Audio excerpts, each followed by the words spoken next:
La TVCRA est au cœur des préoccupations des gens d'ici depuis plus de 45 ans. C'est donc un honneur pour moi de soutenir et de contribuer à l'essor de la télévision communautaire de la région des Appalaches. Bon visionnement.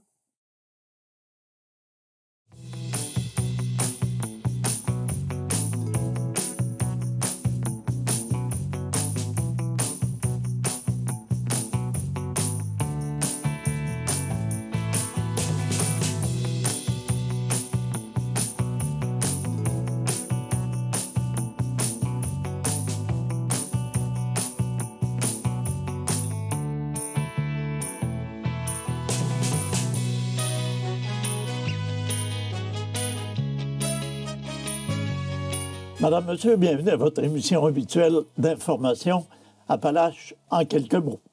Alors, cette semaine, une nouveauté, alors qu'on a un invité un peu spécial. Alors, une nouvelle ressource au sein de la télévision communautaire de la région des Appalaches. J'ai le plaisir d'accueillir Monsieur Guy Jacques. Monsieur Jacques, bienvenue. Bonjour, M. Vecteau, ça fait plaisir d'être ici avec vous. Bienvenue à l'émission et bienvenue dans l'équipe de TVCRA. Je vous remercie énormément. Alors, si on commençait d'abord par qui est Guy Jacques? Guy Jacques est natif de Disraeli, au fond. Il a été absent un bon bout de temps de la région. Il a été aussi rédacteur en chef au journal Le Cantonnier durant quelques années. Et me voici maintenant à la TVCRA pour relever le défi d'être journaliste civique. Donc, j'interviens beaucoup auprès des municipalités et des organismes de la région. Ce sera une nouvelle expérience, compte tenu que vous passez de l'écrit à... C'est une toute nouvelle expérience, c'est de se remettre dans le bain, finalement. C'est un nouvel apprentissage, mais c'est aussi un très beau défi. Quand on parle de votre mission ou du travail que vous allez devoir effectuer, ça consiste en quoi exactement? C'est vraiment... Au niveau de toute la MRC, de discuter au fond avec les municipalités de leurs orientations, de leurs projets, discuter aussi, faire connaître les organismes de la région qui interviennent à divers niveaux. Il y en a déjà quand même quelques-unes qui ont été faites récemment, comme le CRD à Disraeli. Cette semaine, j'ai le réseau d'entraide des Appalaches. Je m'intéresse aussi à diverses choses. Aujourd'hui, je reçois M. Jean-Guy Frappier du service des incendies de Thetford pour un nouveau projet qu'ils ont de leur côté. C'est pour faire connaître ça, finalement, à la population. OK. Et ça va donner lieu à quelle émission? L'émission va s'appelle déjà Au cœur des Appalaches, finalement. Vous pourrez la diffuser, finalement, 7 fois par semaine. Là où on peut retrouver les deux émissions, parce que c'est 2 demi-heures, c'est le lundi à 9h ou à 22h, le vendredi midi et le samedi à 10h30, juste après votre émission, M. Fecteau. On va faire un tandem. Exactement. Si on parlait d'un dossier un petit peu sensible que vous avez eu à couvrir, à venir jusqu'à maintenant, à savoir le projet de développement au lac Caribou. Oui, c'est le projet de développement domiciliaire du lac Caribou. C'est le 9 janvier qu'on a assisté à la seconde assemblée publique à ce niveau-là, concernant ce projet-là. Pour rappeler brièvement les faits, le promoteur, qui est un homme d'affaires de Thetford Mines, qui est M. André Bernard, il projette le développement de 24 nouveaux terrains au lac Caribou, un endroit qui habite déjà près d'une centaine de propriétés. Là, malheureusement, on n'a pas pu aller tourner là-bas en raison d'un règlement qui interdit les caméras dans la salle du conseil à Saint-Joseph-de-Coleraine. Ça complique un peu le travail de chien de garde de la démocratie qui est celui du journaliste civique. Mais on a quand même décidé d'y assister à ce moment-là pour pouvoir rapporter ce qui s'était déroulé. C'est évident que dans notre société, la préservation des lacs et des rivières est un sujet d'importance. Puis les citoyens et citoyennes sont fortement conscientisés aussi à cette réalité-là. Là, on va parler de quelques chiffres quand même pour ce projet-là. C'est des possibles retombées économiques qui pourraient atteindre 30 millions de dollars quand même. Les terrains en question devraient avoir une superficie de 44 000 à 126 000 pieds carrés et le prix de vente le plus élevé pourrait atteindre plus de 500 000 dollars seulement pour le terrain. Par la suite, les résidences qui y seront construites vaudraient autour d'1 million de dollars environ. Donc, c'est pas le commun des mortels qui va pouvoir aller habiter là. Les principales problématiques soulevées, c'est vraiment l'impact sur le chemin d'accès du lac Caribou, qui est déjà fortement endommagé et dont la réfection est prévue depuis bon nombre d'années. Il y a les camions, les machineries qui seront affectés à la construction des résidences devront passer par là aussi. Évidemment, il y a la santé du lac qui est en jeu parce qu'il y a des sédiments miniers à proximité. Les terrains sont construits dans une pente de 15 degrés environ. La majorité des terrains qui sera exploité. Puis le monde craigne vraiment ça. Il y a aussi l'impact finalement financier sur la municipalité de Saint-Joseph-de-Coleraine qui inquiète. Le promoteur, lui, n'a pas voulu vraiment élaborer sur le sujet, mais notre court entretien avec lui a révélé qu'il constate que l'acceptabilité sociale sera difficile à obtenir de son côté. Il y a une étude du rappel qui a été effectuée, qui a été analysée par la suite par la firme de génie conseil Pluritech, qui affirme que le lac est fragile, que l'ajout de terrain est déconseillé. De plus, comme on disait, dans la zone où s'effectueraient les constructions, c'est déjà aussi un secteur sensible. Il y a eu un projet d'entente, finalement, que lors de la réunion du 9 janvier, n'avait pas été signé par la ville de Coleraine, je m'excuse, mais que là, c'est signé, même malgré cette entente de principe. Le promoteur aurait pu aller de l'avant parce que le lotissement était déjà fait. Okay. Fait que le maire Nadeau nous a avoué, écoute, au fond, que l'on donne notre aval ou pas, ben il peut déjà aller de l'avant.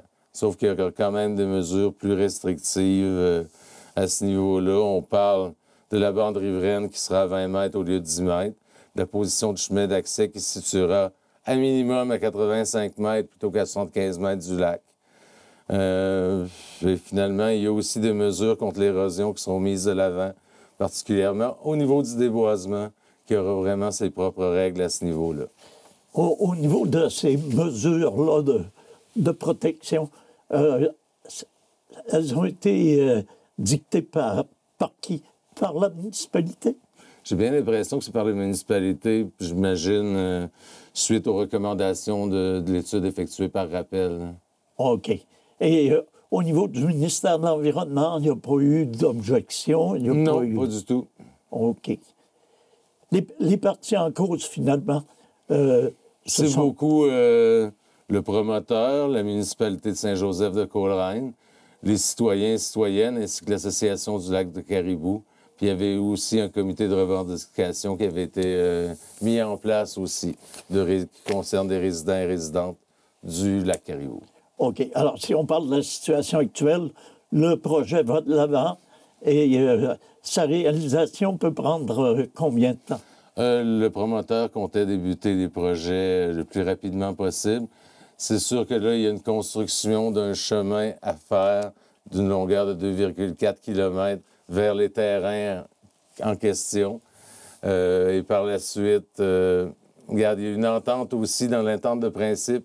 Il y a quelque chose qui dit qu'il doit attendre que la période de dégel soit terminée avant de commencer vraiment là, la construction à ce niveau-là. Là. Oh. Et par la suite, ça sera mis en branle le plus rapidement possible. M. Jacques, est-ce que vous êtes en mesure de nous donner un aperçu des sujets à venir? Est-ce qu'il y a d'autres sujets sensibles ou d'autres informations qui feront l'objet de vos émissions? Je sais que cette semaine, on va être au Salon de l'intégration ce jeudi, qui se déroule au Vitrail. Par la suite, on va être probablement la municipalité d'Israëli aussi pour en dresser un portrait. Finalement, c'est évolutif. À chaque semaine, finalement, on trouve des sujets, finalement, qui sont dignes d'intéresser la population. Alors, on vous remercie de vous être prêté à cette entrevue et on invite les gens à être à l'écoute au cœur des Appalaches. Merci, M. Pecteau, ça fait un plaisir. Merci bien. Alors, quant à vous, on poursuit avec les informations habituelles d'Appalaches en quelques mots. Alors, pour poursuivre notre émission, TV-CRA s'est rendu à une conférence d'information tenu par l'organisme Club Rotary sur un événement annuel à venir, à savoir le Rotacrab. Alors voici le reportage que nous vous avons rapporté. Nous sommes ce soir à l'Hôtel du Domaine en compagnie de Mme Véronique Jacques, qui est la présidente du Club Rotary de Thetford. Vous teniez ce soir une conférence de presse par rapport finalement au Rotocrab 2025 pour annoncer les détails et les nouveautés. Pouvez-vous nous en dire plus? Donc, c'est notre 8e édition du souper Rotacrab qui compte 450 invités. Donc, comme je vous disais, depuis 2016, c'est notre 8e édition. En majorité, comme l'an dernier, on a ramassé 165 000 $ que nous redistribuons dans la communauté. Les organismes peuvent bénéficier de nos dons en faisant la demande sur notre site Internet, le Club Rotary, et en expliquant comment il y aurait besoin de dons, pourquoi que l'organisme aurait besoin de dons avec un but précis pour chacun des organismes. Parfait. Ça, c'est vraiment votre événement d'envergure annuelle, mais vous en avez sûrement d'autres aussi. Oui. On a à chaque automne la campagne de pommes. Donc, les pommes, on ramasse du financement avec les pommes parce que, aussi, il ne faut pas oublier que tout au long de l'année, on donne dans la communauté, que ce soit à la vigne, au centre de stimulation, l'Intercom, au centre de pédiatrie sociale, le club des petits déjeuners. On en a plusieurs, les écoles, les primaires, les secondaires, même le cégep. Donc, on redonne vraiment à des organismes dans le besoin. Donc, la campagne de pommes, c'est une campagne importante du Club Rotary qui existe depuis plusieurs années. Et puis, le but, c'est ça, c'est de ramasser pour redonner dans notre belle communauté. Qui en a bien besoin, parce que les besoins des organismes sont vraiment importants. La vigne est un organisme qui a vraiment besoin, aussi dans notre région, comme dans toutes les régions. Donc, quand les organismes présentent leurs besoins, le Club Rotary est là pour organiser que ça fonctionne avec les buts, comme j'expliquais précis. Je vous remercie énormément de votre participation dans la communauté à ce niveau-là. Et finalement, je vais sûrement vous revoir à nouveau. Oui, promis. Merci beaucoup à tous pour la grande participation. Parce qu'on est chanceux, on a une communauté et des gens à Thetford Mines et dans les environs très généreux. Merci beaucoup. Merci. Exceptionnellement, nous allons parler de sport et presque tout de suite en début d'émission, alors que l'équipe de baseball de Thetford Mines, l'Uni-Canva, s'est démarquée de façon particulière au gala de la Ligue de baseball majeure du Québec. Dans un premier temps, l'organisation Thetfordoise a été nommée l'organisation de l'année pour la dernière saison. Se sont ensuite accumulés 6 trophées, 6 titres pour l'organisation, à savoir le bénévole de l'année, M. Jean-Noël Bouffard, la recrue de l'année, Louis Gendron, le meilleur frappeur de 40 ans et plus, Stéphane Pouliot, le meilleur lanceur de 40 ans et plus, Michel Simard, qui a également été désigné comme le meilleur retour de l'année. Et finalement, un joueur de l'équipe s'est retrouvé sur la première équipe d'étoiles, à savoir Louis Gendron. Alors, toutes nos félicitations à l'organisation thetfordoise de l'Uni-Canva de la Ligue de baseball majeure du Québec. La population de la MRC des Appalaches sera en croissance pour l'année 2025. C'est ce que le décret administratif publié le 26 décembre dernier dans la Gazette officielle du Québec nous révélait. Elle s'établira à 44 961 habitants, en hausse de 426 personnes par rapport à l'an dernier. C'est une augmentation qui est un peu moindre que celle de l'année précédente, qui était de l'ordre de 874 personnes. Les données présentées par ce décret administratif sont basées sur l'estimation faite par l'Institut de la statistique du Québec. La MRC des Appalaches, comme vous le savez, compte 19 municipalités. Parmi elles, 12 ont connu une hausse de leur population. C'est le cas pour Hadstock, la ville d'Israëli, East Broughton, Irlande, Sacré-Cœur de Jésus, Sainte-Praxède, Saint-Fortuna, Saint-Jacques-de-Leeds, Saint-Jacques-le-Majeur, Saint-Joseph de Coleraine, Saint-Pierre de Broughton et Thetford Mines. En revanche, on constate de très légères diminutions dans les municipalités de Beau-Lac-Gardé, la paroisse d'Israëli, Kenners Mills, Sainte-Clotilde-de-Beauce, Saint-Adrien d'Irlande, Saint-Jean-de-Brébeuf et Saint-Julien. Pour votre bénéfice, voici les populations des 19 municipalités de la MRC des Appalaches. Hadstock, 3 170 habitants. Beau-Lac-Gardé, 945. D'Israëli-Ville, 2389. La paroisse d'Israëli, 1175. East Broughton, 2349. Irlande, 912. Kenners Mills, 417. Sacré-Cœur de Jésus, 573. Sainte-Clotilde-de-Beauce, 592. Saint-Adrien d'Irlande, 363. Sainte-Praxède, 387 résidents. Saint-Fortuna, 285. Saint-Jacques-de-Leeds, 745. Saint-Jacques-le-Majeur, 200. Saint-Jean-de-Brébeuf, 364. Saint-Joseph de Coleraine, 1896. Saint-Julien, 394. Saint-Pierre de Broughton, 914. Et finalement, Thetford Mines, 26 891 habitants. Les amoureux de l'hiver seront ravis d'apprendre que la journée découverte de ski de fond et de raquettes sera de retour. C'est sous le signe du plaisir et de la convivialité que l'événement gratuit se déroulera le samedi 1er février 2025 de 9h à midi. Novices ou expérimentés, tous les citoyens sont invités à profiter pleinement des sentiers enneigés. En cas de conditions météorologiques défavorables, prenez note que l'activité sera reportée au dimanche 2 février selon le même horaire, à savoir de 9h à midi.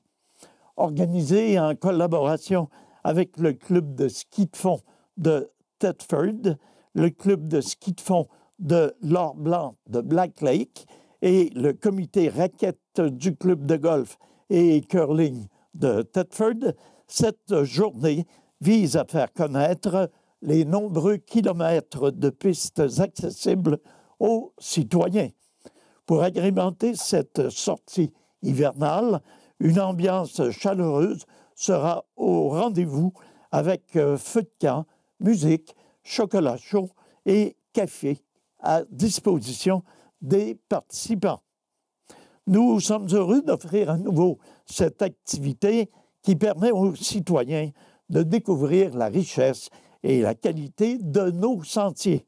Le ski de fond et la raquette sont des activités accessibles et économiques qui encouragent la pratique du sport en plein air, de souligner M. Luc Champagne, conseiller municipal et président de la Commission des loisirs et de la culture. Les résidents de la ville de Thetford qui souhaitent emprunter gratuitement de l'équipement pourront effectuer une réservation à compter du 31 janvier auprès des clubs partenaires dont les coordonnées seront mentionnées tantôt. Le site de Thetford offre le prêt de ski de fond et de raquettes, tandis que le site de Black Lake offre le prêt de raquettes seulement. Donc, vous pouvez vous adresser au club de ski de fond de Thetford au 88 335 2931 poste 2. Pour le comité raquette du club de golf et curling de Thetford, le 88 335 2931 poste 4. Et finalement, le club de ski de fond de l'Or-Blanc de Black Lake au 88 334 82 59 pour le prêt de raquettes seulement. La Chambre de commerce et d'industrie de la région de Thetford est fière d'annoncer la tenue de la journée visée vers l'avenir, un événement de développement économique majeur qui se déroulera le 25 février prochain à l'hôtel Loi des Neiges de Lévis.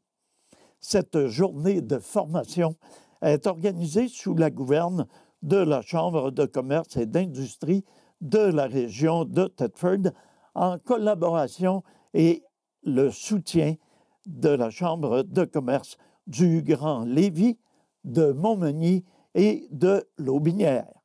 Cet événement s'inscrit dans le cadre du programme Visé et se veut un point de rencontre incontournable pour les entrepreneurs, les professionnels et les passionnés des technologies émergentes. La journée Visée vers l'avenir offrira un aperçu concret des technologies qui façonneront le futur de l'économie régionale et mondiale. 4 ateliers thématiques sont au programme, à savoir la technologie numérique, la cybersécurité, la technologie agricole et les technologies propres. De plus, une conférence d'ouverture abordera les technologies de l'heure avec un accent particulier sur les technologies vertes, un domaine clé pour un avenir économique responsable et respectueux de l'environnement. Des partenaires de renom tels que Précicom, le pôle économique vert Chaudière-Appalaches, EMK2, le Cégep de Thetford, ainsi que d'autres acteurs clés du secteur seront présents pour partager leur expertise et fournir des informations précieuses aux participants. Cet événement est une occasion unique pour les acteurs économiques de la région de s'informer, de se former et d'échanger sur les enjeux technologiques de demain, tout en découvrant des solutions pratiques et innovantes pour se positionner avec succès dans l'économie du futur. Rappelons que cette initiative est rendue possible grâce à la participation de la Fédération des chambres de commerce du Québec et de la Chambre de commerce du Montréal métropolitain, financée par Upscale Canada et le gouvernement du Canada. Les places sont limitées. Vous êtes donc invités à vous inscrire dès maintenant pour participer à cet événement qui se tiendra, rappelons-le, à l'hôtel Loi des Neiges de Lévis le 25 février 2025 de 7h30 à 16h15. Pour toute information supplémentaire, on peut contacter la Chambre de commerce et d'industrie de la région de Thetford au 88 334 94 01. 334 94 01. Le Cégep de Thetford, par l'intermédiaire de son service aux entreprises, est fier d'annoncer son nouveau rôle en tant que partenaire officiel de formation de la Chambre de commerce et d'industrie de la région d'Israélie. Ce nouveau partenariat permettra à tous les membres de la CCIRD de bénéficier de tarifs réduits sur l'ensemble des formations grand public offertes par le Cégep, ainsi que de formations spécialement organisées pour les membres de la Chambre. M. Paul-André Charbonneau, conseiller au développement des affaires pour le Cégep de Thetford, souligne l'importance de cette collaboration. Cette entente permet d'étendre la portée du Cégep et de mieux servir les entreprises du secteur sud de la MRC des Appalaches. Cet engagement réaffirme la volonté du Cégep d'offrir un service de formation de haute qualité aux entreprises sur l'ensemble du territoire, a conclu M. Charbonneau, conseiller au développement des affaires pour le Cégep de Thetford. Alors voilà, c'est ce qui met un terme à notre émission pour cette semaine. C'est Nelson Fecteau qui vous remercie d'avoir été des nôtres. Je vous invite à être à l'écoute la semaine prochaine pour une émission semblable. À tous et à toutes, une excellente semaine et revenez-nous la semaine prochaine. Prenez soin de vous, prenez soin des vôtres.